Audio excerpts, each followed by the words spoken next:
Bwana asifiwe. Jina la Bwana lipewe sifa. Happy Easter Sunday. Na wasalimia wote katika jina la Yesu siku hii ya leo. Naamini ya kwamba Bwana amekuwa mwema kwako. Ameweza kukuhifadhi. Amekuwa mwaminifu mpaka wakati kama huu. Wakati ambapo dunia nzima imejaa giza. Uaminifu wake umekuwa juu ya maisha yako. Na kwa hivyo Mungu wetu ni mwema nyakati zote, na hata asubuhi ya leo he remains highly enthroned katika maisha yetu. Bwana asifiwe sana. Kwa wale ambao umeingia katika mitandao hii ya CFF Utawala mara ya kwanza, ningependa niwaambie kwamba naitwa mchungaji Ben, na ninahubiri nikiwa nimeokoka Yesu Kristo kiwa mchungaji na kiwa Bwana katika maisha yangu. Na kwa sababu siwezi nikawaona na nyinyi mnaniona, ni vizuri kama umeingia katika mitandao hii ukaweze unaweza kulike, unaweza kuandika ka message, na pia hata ukishare uko na ruhusa, na Bwana ataweza kukubariki. Siku ya leo ni siku ambayo ni kubwa katika Ukristo, ama ni siku ambayo tukitazama we can find the foundations ama misingi ya Kikristo. Na kwa hivyo watu wa Mungu, ni vizuri siku kama ya leo tunaweza kuangalia maisha yetu kwa njia ambayo ni ya undani sana, na pia tunajiuliza swali, kama Yesu hangekufa kungekuwa namna gani kwa hii dunia? Ama kama Yesu hangekuja kungekuwa namna gani? Kama Yesu hakufufuka hii dunia ingekuwa namna gani? Na siku ya leo hiyo ndio swali ambao nilikuwa nataka tujiulize, sisi zote tujiulize namna hii. If he did not arise, kama Yesu Kristo alikufa na akakufa kabisa na hakuna reference, ama hakuna mahali ambapo tunaweza angalia tuone ya kwamba Yesu alifufuka, kungekuwa namna gani? Ama ni mambo magani ambayo yapo hayangekuwa kama Yesu hakufufuka? Maana kufufuka kwa Yesu kuna mabadiliko ambayo ilileta katika maisha ya wokovu. Na kwa hivyo watu wa Mungu, ningependa wakati ambapo tunajiuliza hiyo swali, kama hangefufuka, tuseme alikufa tu kama mtu mwingine yoyote, lakini saa hizi ako mahali kwa kaburi na huko Middle East, hii Ukristo ingekuwa, hii imani tuko naye ingekuwa, hii kuhubiri tunahubiri ingekuwa. Bwana asifiwe. Ile tumaini tuko naye ya uzima wa milele na milele tungekuwa naye. Sijui kama umeshawahi kujiuliza maswali kama hii. Ujiulize ya kwamba sasa, kwa sababu nimeokoka namna gani? Hii wokovu misingi yake ni kitu gani? Bwana asifiwe sana. Na wakati ambapo ninaongea kuhusu wokovu, kuna jambo moja ambalo huaga ninaambia watu, that kupokea wokovu ni rahisi sana, kwa sababu ni kuamini na kukiri peke yake. Lakini hiyo wokovu ambao tunapokea kwa njia ya urahisi kabisa, tunapokea kwa wepesi kabisa, ile gharama ambayo imelipiwa, hakuna kitu chochote kilikuwa kwa hii dunia kikiweza kulipa gharama yake, mpaka ikabidi Yesu mwenyewe atoke mbinguni, because Jesus existed even before the foundation of this world, the creation of this world. Jesus was there. He had to come from heaven. By the way, Biblia inasema kulikuwa na mkutano mbinguni, na wakaulizana, sasa ni nani ataenda? Yesu Kristo akasema, mimi nitajitolea akuja hapa duniani, kwa sababu ng'ombe zenye zilikuwa hapa, dume zenye zilikuwa kwa hii dunia, ng'ondu zenye zilikuwa kwa hii dunia hazingeweza kulipa gharama ya dhambi zetu. Wapendwa, this salvation is very expensive. It's very expensive. Si kitu ya kucheza naye. Amen. Gharama imelipwa ni kubwa. Kupokea ni rahisi, lakini wakati umeipokea ikiwa ndani yako, ni vizuri unajiuliza, ni gharama gani ambayo imelipwa ndio hii wokovu nikuwe naye. Jina la Bwana libarikiwe. Na sasa wakati ambapo tunajiuliza hiyo swali, kama Yesu hakufufuka, kitu ya kwanza, sisi hatungekuwa na jina la Christians. Sijui kama tungeitwa jina gani. Wewe unaweza fikiria ile jina ambalo ungeitwa. Lakini for sure, ama kusema ukweli, Christianity could not be existing because the carrier of Christianity could have died completely. Na hiyo ni jambo moja inafaa uelewe. Hii jina ambayo tuko naye lilitokana na kukufa na kufufuka kwa Yesu. Maana yake kukufa na kufufuka ndio ilileta wokovu. Na kwa hivyo kama hakuna kukufa na pia hakuna kufufuka, Christianity could be dead as the carrier of Christianity. Kwa sababu the carrier mwenye alikuja amebeba Ukristo is Jesus Christ. And therefore, if he could just remain in the grave, he could remain with his Christianity there. Kwa hivyo Christianity could not be there. Tungekuwa na mambo mengine kama yeye yenye ilikuwa na Wayahudi, yenye ilikuwa na Pharisees. Tunaenda kwa hekalu lakini hatuna identity yoyote. Na kwa hivyo identity yetu ya Christianity ingekuwa imeanguka kitabu. Kama Yesu Kristo alikufa akakosa kufufuka. Praise the name of the living God. I think that is very important that the foundation ama uwezo wa kubeba wokovu uko katika kufa na zaidi sana katika kufufuka. Na kwa hivyo kama Yesu Kristo hakufufuka, mpendwa, hata kusanyiko la Wakristo halingekuwa, meza ya Bwana kama ile tunafanya leo haingekuwa, kesha haingekuwa, baptism haingekuwa. Bwana asifiwe sana. Because the Christianity could be no more, or it could be dead. Praise the Lord. Sasa tukianza kuangalia kwa maandiko, mimi ningependa tuanze kuangalia katika John chapter 11 verses 25. Praise the Lord. Na hiyo ndio tunapata mafundisho zaidi kuhusu hii wokovu ambayo tuko naye, na Bwana wetu ataweza kutubariki. John chapter 11 verses 25.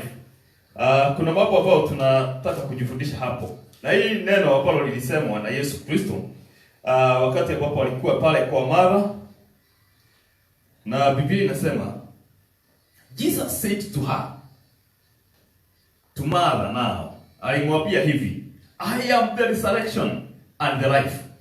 He who believes in me, though he may die, he shall live. Bwana Yesu asifiwe. Na sasa hapa wakati ambapo tunaangalia hii maandiko, mimi nataka nikwambia kwamba wakati ambapo Yesu anasema ya kwamba I am the resurrection, I want to tell you this time hakuwa amekufa, lakini kukufa kwake kulikuwa kumetabiriwa miaka nyingi ambayo ilikuwa imepita. He knew his task and mandate of coming to this world. This time when he is speaking to Mother, mahali hapa anasema ya kwamba I am the resurrection. He knew who he was. He knew what he has come to do. Na ndio maana anasema ya kwamba mimi ndio kufufuka, kwa sababu alisema kabla yeye mwenyewe atoke kwa kaburi. Ningependa nikuambia ya kwamba wakati ambapo alikuwa anaongea hii neno, Bwana Yesu asifiwe, alikuwa anajaribu kuleta watu waweze kumwamini, kwa sababu baada ya kufufuka tunapata uzima. There is no life without resurrection. Praise the name of the living God. And kuna milango mahali ambapo kumefungwa, mahali souls za watu ambao walikufa kitambo zilikuwa zinawekwa. Na nimetangulia kukuambia ya kwamba it's somewhere, ni mahali ambapo pako chini ya dunia. Hiyo ni namba 16 kutoka mstari wa 30, ukitaka kusoma inakuambia hapo. Na katika Psalms 118 inaongea kuhusu ya kwamba the hand ni mahali ambapo palikuwa, ni mahali ambapo ni forgetfulness, forgetfulness, ama mahali pa kusahau. Ukienda pale, there is no praising God, there is no worship. Praise the name of the Lord. Na kwa hivyo kufa kwa Kristo Yesu ndiye adhibitisha ya kwamba he is resurrection. Aliteremka mpaka kuzimu, akanyang'anya adui funguo za nini? Za mauti. Because earlier before, when the first Adam sinned, alipata uwezo ama alipata nguvu ya kutawala watu na kuwaua na kuangamiza vile ambavyo angetaka. Kwa hivyo utawala wa kukufa ulikuwa katika mikono ya Shetani. Sasa mimi nataka kukuuliza, kama saa hii Shetani bado ndiye angekuwa na uwezo wa kuua watu hapa duniani, wewe ungekuwa hai kweli? Amen. Na hapa wakati ambapo alinyang'anywa hiyo funguo na Yesu Kristo akafufuka. Biblia inatuambia vizuri ya kwamba watu walionekana wenye walikuwa wamekufa kitambo wakitembea Yerusalemu wakiwa na mwili. Praise the name of the living God. And this is a sign, ama ni kitu ya kutuonyesha ya kwamba through his resurrection he conquered death. He triumphed over the death. Hallelujah. Na ndio maana anasema ya kwamba mimi ndio ufufuo na uzima. Na wakati ambapo hao watu walionekana, because they were identified, Biblia inasema ya kwamba walionekana. Kwa hivyo sio Yesu aliwaona, ni watu wenye walikuwa naishi wakati huo. They saw them. Na by the way, mimi huaga najaribu kuangalia wakati ambapo walifufuka kama ni wakati huu.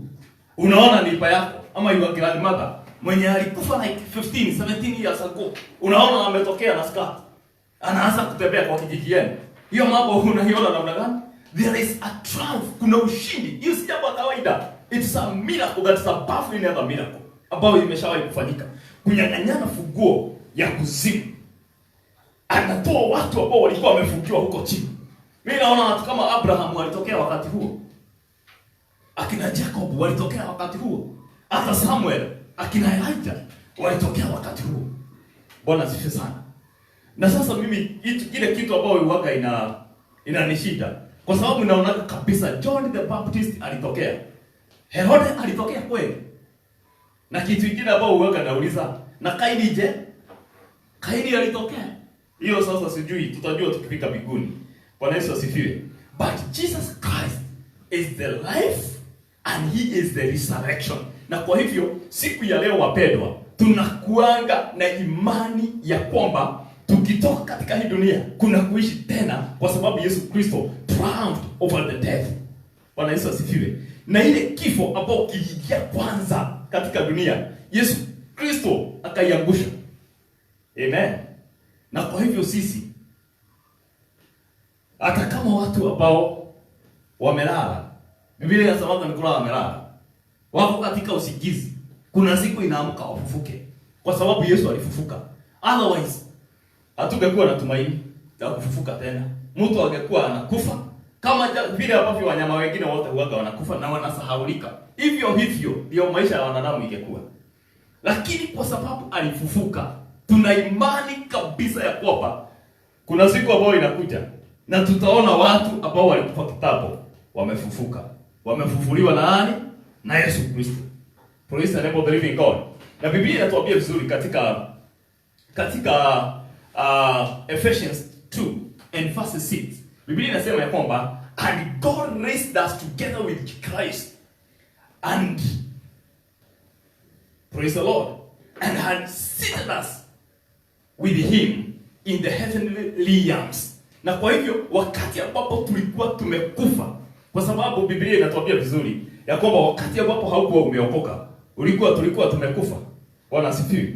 Na sasa kwa sababu tulikuwa tumekufa, wakati ambapo Yesu alitufufua, ametuinua juu, Mungu akatuinua juu, ametuketisha pamoja na yeye mahali ambapo pameinuka sana katika ulimwengu wa kiroho. Bwana asifiwe. Na hiyo ndio mahali ambapo panaitwa paradise. Paradise ni mahali ambapo watu watakatifu huaga wanaenda wanakaa wakigojea ile siku ya hukumu ifike. Bwana asifiwe. Ama siku ya kuingia mbinguni ifike. Na hell pia ni mahali ambapo wale watu, the wicked people or the sinners, mere sources zao huaga zinawekwa.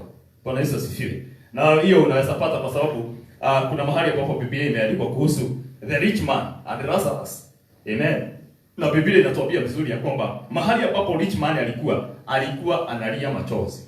Na Lazaro mahali alikuwa, na kulikuwa na a big valley in between them. Praise the name of the living God. Kwa hivyo between the hell and the paradise kuna valley kubwa. Bwana asifiwe sana.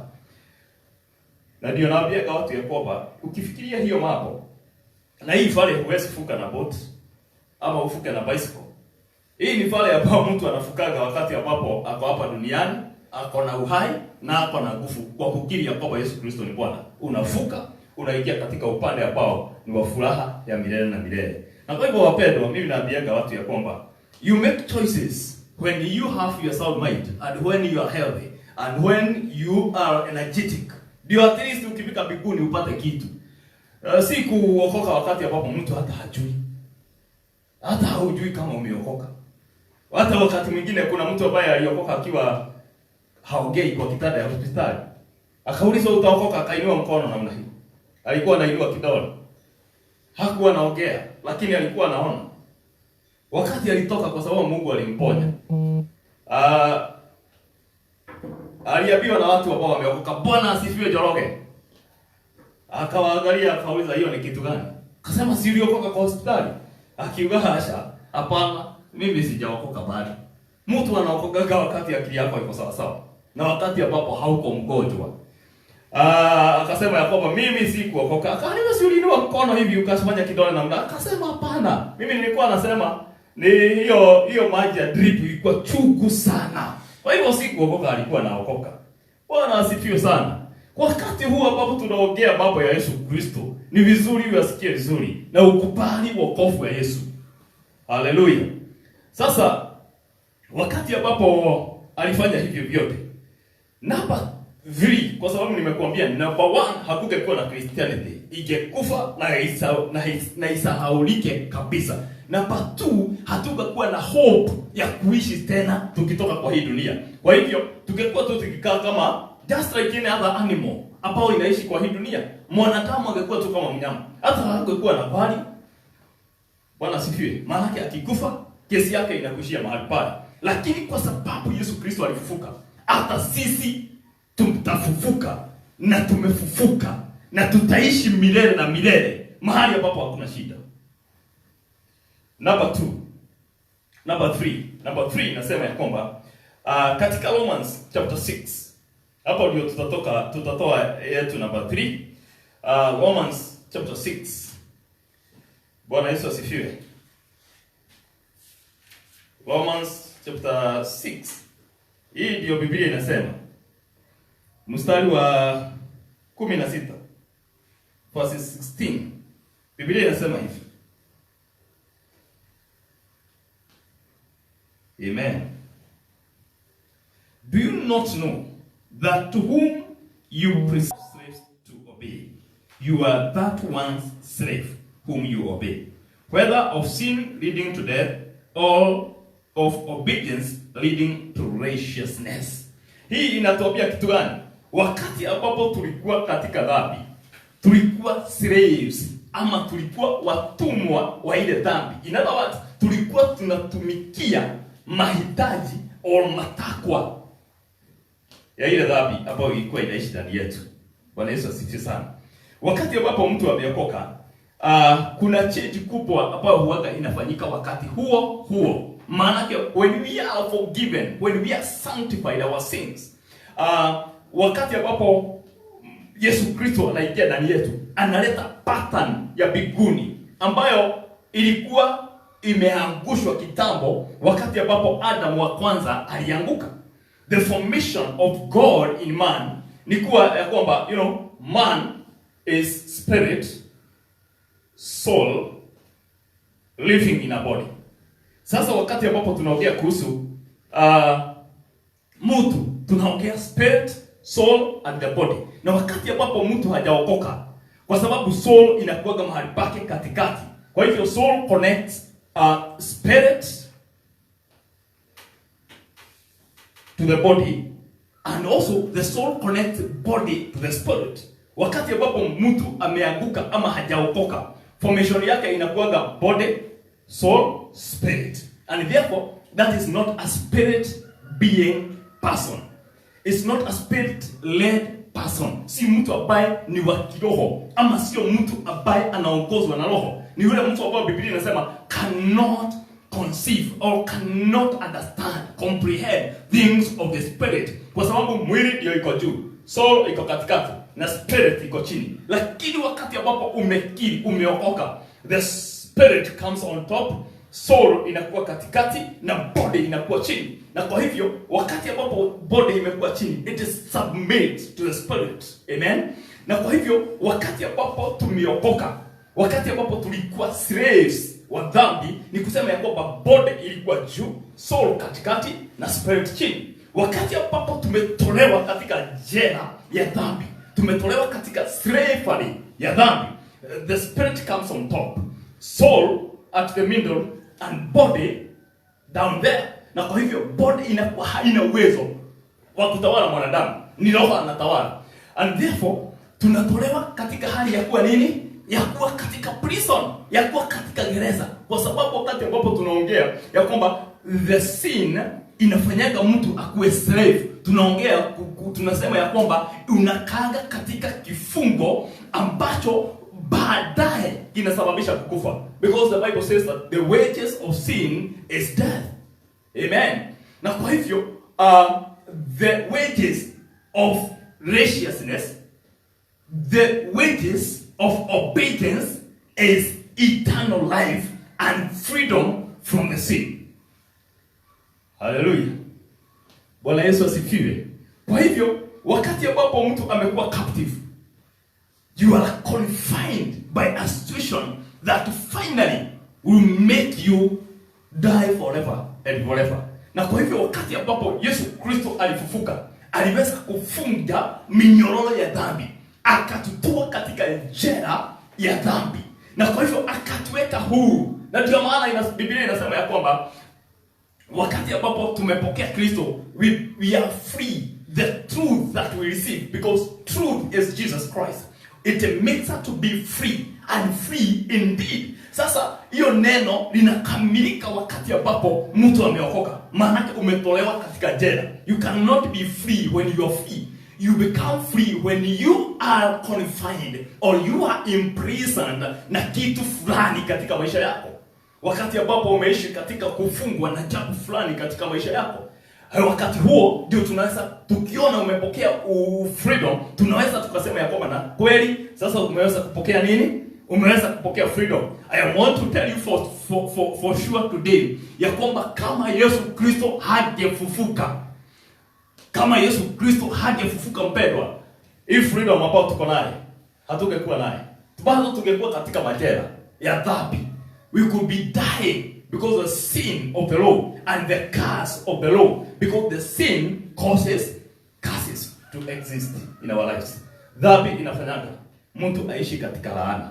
Na wakati mtu ako katika laana, anakuaga yoked, unakuaga umefungwa, hauwezi progress. Manake prison is somewhere you are confined, umefungiwa na kumewekwa malango. You cannot have a breakthrough, you cannot get out.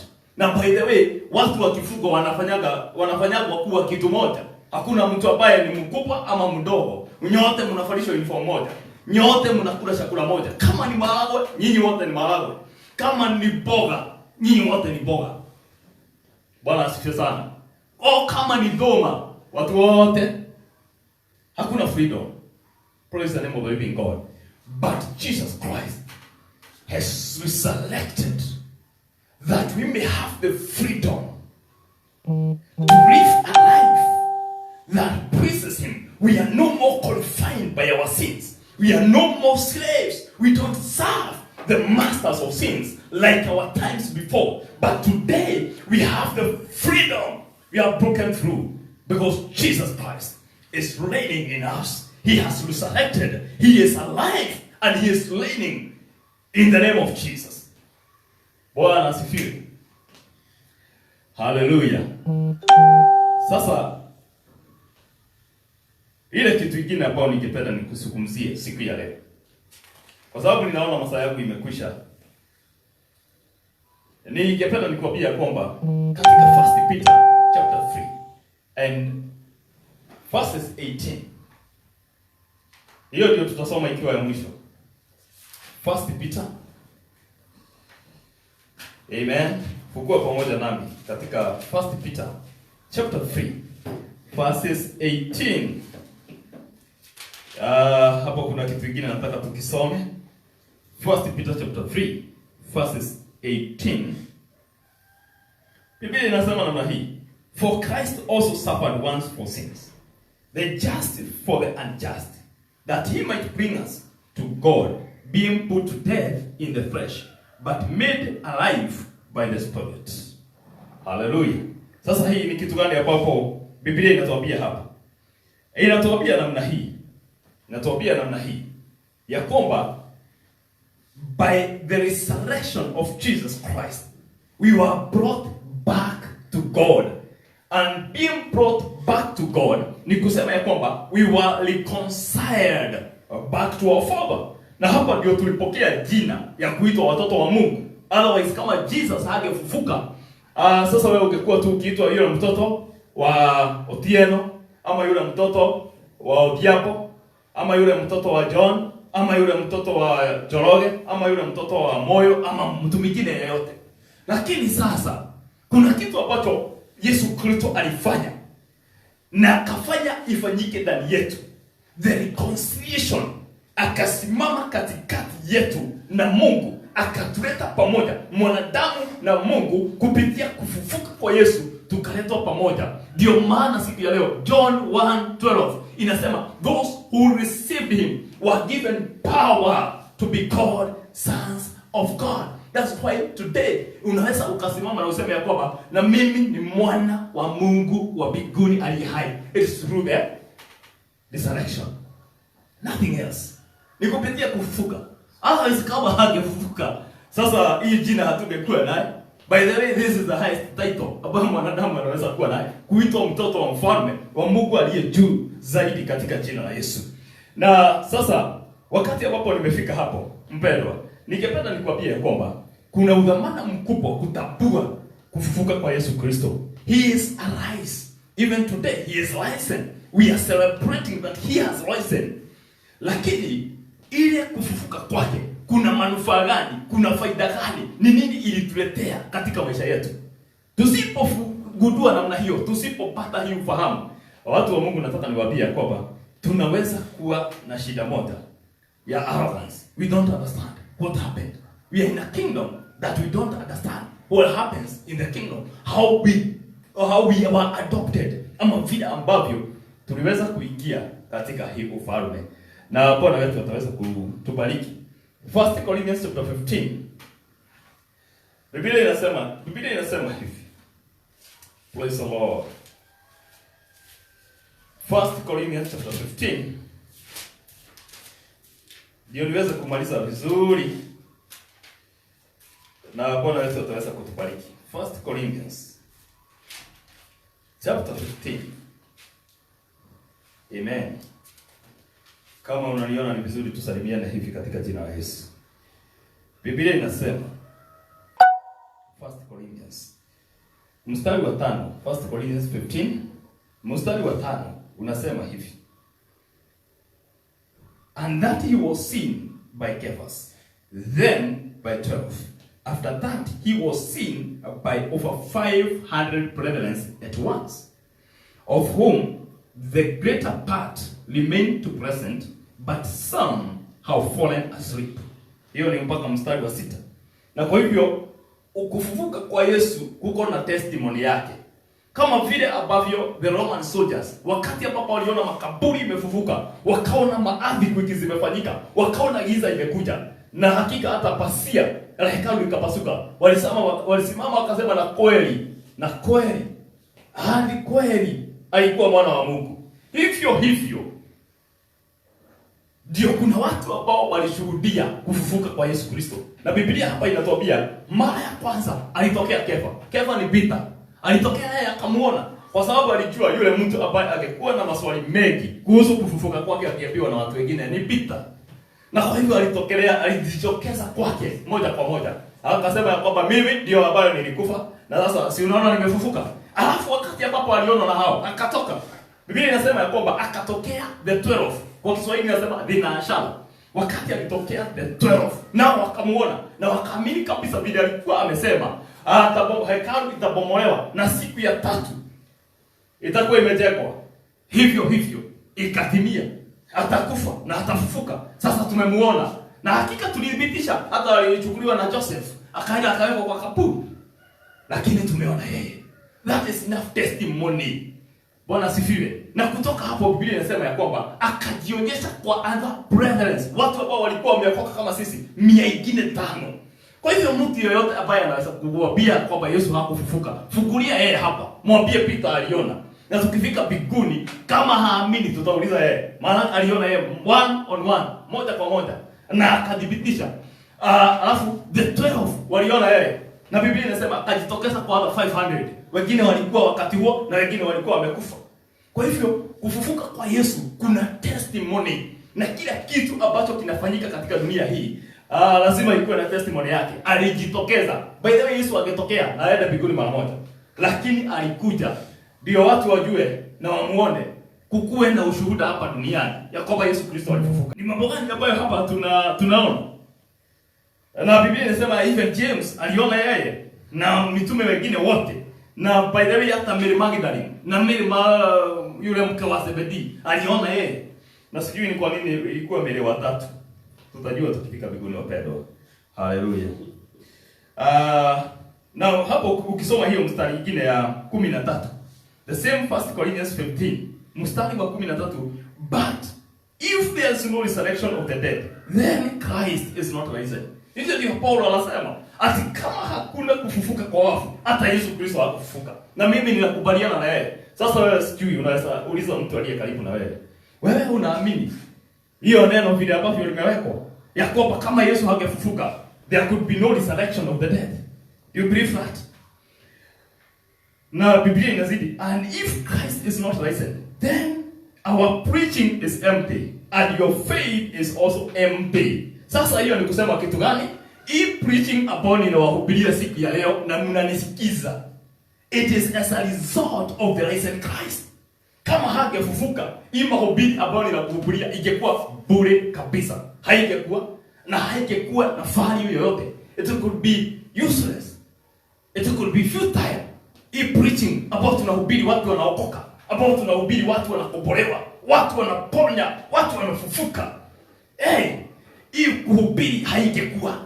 Na kama ingekuwa, haingekuwa na misingi, haingekuwa na support. Na pia hii kuhubiri ingekuwa bure. Ndio Biblia inasema. Na sio hivyo peke yake. Hata imani ambao tumeamini ndani ya Yesu Kristo ingekuwa bure pia. Ndio Biblia inasema, sio mimi. Imesema ingekuwa bure kabisa. Na kwa hivyo mimi nataka nikuulize wewe swali moja.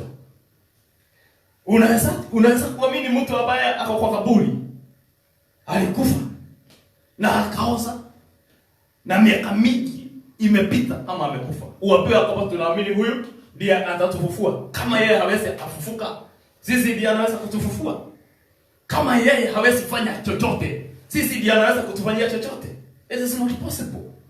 Na kwa hivyo tunaamini hii mahubiri, hii imani tuko naye katika Bible inakuja kwa sababu Yesu Kristo alifufuka. Otherwise hata Bible ingekuwa useless, kwa sababu mahubiri tunatoa kwa Bible. Amen. Imani yetu haingekuwa. Na sio hivyo peke yake. Kuna jambo lingine hapo inasema, yes, and we are found false witness of God. Tungekuwa mashuhuda wa uongo. Sasa mimi nataka niangalie Stephen anapigwa mawe mpaka anaangalia mbinguni, anasema kwa wasamehe, na anaona imefunguka, anaenda kabisa kwa sababu ya hii kitu, hii gospel, hii neno ambalo ninakuhubiria siku ya leo. Na hapo inasema nini? Kama haingekuwa hivyo, tungekuwa false witness. Alipigwa kwa sababu ya witness. Mtu mwenye ako na akili mzuri, you cannot witness something that you don't know. He believed it. Na by the way, by witnessing hii kitu akaenda mbinguni. Na mimi nina imani ya kwamba hata wewe utafika mbinguni kwa sababu ya imani ambayo uko nayo katika hii gospel. Bwana Yesu asifiwe. You have the witnessing of the gospel. Hiyo ushuhuda ambao huaga unatoaga kwa sababu Yesu alifufuka. Si unajua vile unatoaga ushuhuda? Nimeokoka, sirudi nyuma. Yesu Kristo anatawala ndani yangu. Mimi ninaenda mbinguni, najifinyilia kwenda mbinguni na ninajua nitafika. Hiyo ushuhuda ambao huaga unatoaga kwa sababu Yesu Kristo alifufuka. Kama hakufufuka, there could be no testimony. There could be no witnessing. Bwana asifiwe. Praise the name of the living God. Na sasa nikimalizia hapo, hiyo ingine tuendelee siku nyingine. Si itakuwa vizuri? Bwana Yesu asifiwe. Praise the name of the living God.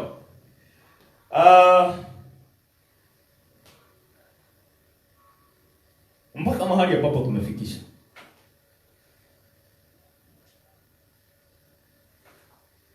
Umeona umuhimu? Have you seen what could be happening in the world if Jesus did not arise? Na umeona the importance ya kufufuka kwa Yesu Kristo? Umeona? Bwana asifiwe sana. Saa hii kuna watu wengi ambao wangekuwa katika vifungo vya tradition zao, za kasha zao. Watu wengi wangekuwa wanapitia mambo mazito ambayo hakuna redemption yake. Na kwa hivyo through resurrection, mimi nasema hivi mpendwa, kama Yesu tu angetokea aende aseme ya kwamba mimi ndio the king of the Jews na nimekuja kwa sababu ya wokovu wa dunia, alafu akufe akose kufufuka, hakuna kitu ingebadilika. Mambo ingepaki kama jinsi ambavyo ilikuwa kitambo. Maana yake hakuna mtu mwingine alikuwa amefufuka mbele yake. He was the firstborn. He is the firstborn of rising from the dead even today. Bwana asifiwe sana. Mtu anakufa na anasikwa. Tumeona watu ambao wamekufa lakini hawajaingia kwa kaburi wakifufuka. Lakini huyu aliwekwa hata kwa kaburi na akafufuka. Na sio kufufuka peke yake, akajionyesha kwa watu. By the way, kuna mahali ambapo imeandikwa katika Bible. Hata Thomas alikuwa anamwambia kwamba mimi nitaamini ni wewe umefufuka nikiona mikono yako. Mahali ambapo uliwekwa misumari. Na hii kufufuka kwa Yesu, nataka nikuambie nikimaliza sasa, Yakobo kulileta the reference ya kazi zote ambazo zilikuwa zimefanyika katika shamba la Eden ama katika garden ya Eden. Kufufuka kwa Yesu kukatufukua kwa hiyo mambo yote ambayo ilikuwa imefanyika. Na ilikuwa mambo mengi, jamani. Bwana Yesu asifiwe. Man existed katika ulimwengu ambao haukuwa na Mungu. Katika curses, katika laana za aina yote. Na hakukuwa na tumaini mpaka wakati ambapo Yesu alikuja, akaweza kutuleta pamoja, akautuunganisha pamoja na Kristo. Siku ya leo we have the courage. Amen. Hata saa hii katika mitandao ya social media, we can preach the gospel without fear, for we believe in God who is risen. We believe in Christ who is risen. We believe in Christ who conquered the death, who triumphed the death. Na ndio Paulo akaandika kauliza, death, where is your power? We can also ask that question today. Tunaweza uliza kifo, kwa sababu hata mtu akizikwa tunajua kwamba ni muda mfupi huyo mtu aweza kufufuka. Where is your sting? Death, where is your sting? Utungu wako uko wapi? Nguvu zako ziko wapi? It was triumphed on resurrection. Bwana Yesu asifiwe sana. Praise the name of the Lord. Nataka tuweze kuomba. Na nataka nikwambie kwamba kama unanisikiza na haujaokoka, una nafasi nzuri sana siku ya leo. Usiokoke kwa sababu coronavirus iko. Usiokoke kwa sababu ya uoga wa kuojeka. Okoka kwa sababu unajua, unaufahamu na unajua kwamba Jesus Christ died and now he is alive for my salvation. Aweza kununua wokovu wangu siku ya leo. Bwana Yesu asifiwe sana. And when you have that, hata kukiwa na corona, you not fear. There is no fear. Hakuna kuogopa tena. For Jesus Christ has triumphed. Hata mimi, I am going to triumph. I am going to overcome. For Jesus Christ is reigning in me. In the name of Jesus Christ. Hallelujah. Na kwa hivyo ningependa tuweze kuomba pamoja. Bwana asifiwe. Na wakati ambapo unapokea hii wokovu, kwa sababu yeye aliye na nguvu zaidi ya vyote na mamlaka, kwa sababu funguo ambaye alinyang'anya shetani, funguo inasimamia authority, power, alimnyang'anya nguvu zote. Ile magonjwa ambayo imekupiga, mambo mazito ambayo umekuwa ukiyapitia, Jesus Christ has the power to make you pass through, even to heal your body from every kind of sickness. For he is above all in the name of Jesus. He triumphed above all, and he is God as he is, and he is living, and he is the beginning, and he is the end. In the name of Jesus. Hallelujah. Bwana asifiwe. Kwa hivyo ningependa tuweze kuomba pamoja. Utasema tu Bwana Yesu. Biblia inasema in the book of Romans 10 and verses 9 ya kwamba yule ambaye ataamini na akiri ataokoka. Nataka uamini and then you confess. Na salvation yako itakuwa imekuja. Na ukiokoka siku ya leo. Kwa hiyo namba ambayo nimeweka mahali hapo, unaweza kuniandikia ka message kadogo. Nitakusaidia kusimama vizuri. Na Bwana ataweza kutusaidia. Rudia nyuma yangu. Bwana Yesu, nimejua ya kwamba ulitoka mbinguni ukakuja hapa duniani, ukakufa na ukafufuka. Na sasa umeketi katika mkono wa kulia wa Bwana, wa Baba. Ingia ndani yangu kuanzia siku ya leo, ukaweze kutawala. Nimekubali kupeana maisha yangu kwako. Nitenganishe na dhambi na uovu, na unisamehe katika jina la Yesu. Nipokee katika ufalme wako. Na kuanzia siku ya leo mimi nimeokoka. Tawala. Acha nikuombee. Baba, katika jina la Yesu, ninakushukuru kwa sababu ya huyu ndugu na huyu dada ambaye ameokoka siku ya leo. Mfalme mkuu, Mungu mwenye nguvu, na wakabidhi kwako Bwana. Uwasaidie na uwape nguvu. Uwaelekeze na uwashindanie Bwana. Maisha yao ya kale na maisha yao ya sasa iwe tofauti katika jina la Yesu. Ninakupatia sifa. Ni kwa sababu utawabariki na utawainua. Yoyote ambaye amenisikiza Bwana, ninamkabidhi mikononi mwako.